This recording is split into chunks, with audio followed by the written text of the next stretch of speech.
I was with my older brother spotting deer a couple of miles from my house.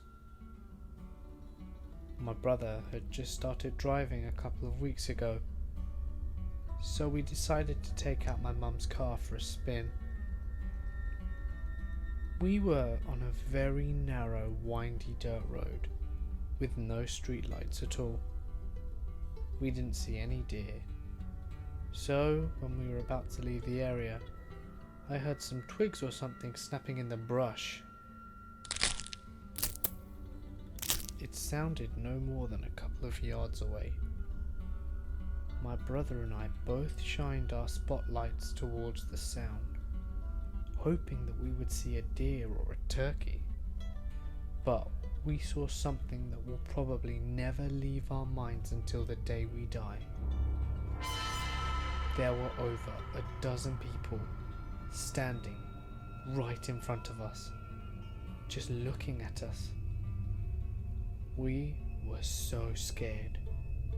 We just zoomed out of there. We didn't really tell anyone else because we were pretty much on private property, but it was terrifying. Just the way all those people in the woods were standing in the dark with blank faces was extremely creepy. We never went anywhere near that dirt road again. When I was in high school, I got the flu very badly. I had such a high fever that the doctors were worried about seizures and/or brain damage. When I got to the hospital, they were able to get me to a semi-human temperature. They wanted to x-ray my lungs for damage. I started to go walking to the radiology department, but the doctor saw me, panicked, and said I should not be standing, let alone walking. So they plopped me on a wheelchair and rolled me down. My nurse puts me near the machine and tells me to wait there for her, and that we'd get started soon. She left the room, and I was kind of just looking around waiting, when I saw another nurse, very pretty with dark hair, in the room. She told me to go with her, and I shook my head and said no, that the other nurse said I needed to stay here. The pretty nurse asked if I was sure, and I said yes. My nurse came back after a little while and began to get me ready for my chest x-rays. It was then when I noticed that the door she entered from was the only one. The pretty nurse was gone, and there's no way she could have left that room without me knowing. In short, I was dying, and I think an angel told me to go with her, but I said no thanks.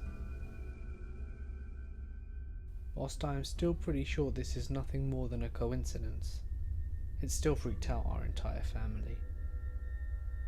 Basically, my family decided to drive and stay in Mexico for a week. We're originally from Canada, but rented a car from Vegas. My brother picked up a SIM card for use in Mexico. Nearly right after we started using it, we got a text message from a random unknown number. The bottom of the message said, "Love Oma and Opa," German words for grandma and grandpa, which we called our grandparents. The message talked about how much they loved us and missed us and hoped the trip was going well. I would like to think it was a loving message from beyond, but the rational side of me says it was just a freaky coincidence. Hey guys, it's Mort here, and thank you so much for listening. If you enjoyed these stories, it would be great if you could let me know by leaving a like, comment, or sharing this video with a friend. If you want to keep up to date with all new videos, be sure to hit that subscribe button and join the coven today. If you have an experience you want to share, be sure to send it to my email, which can be found in the description below.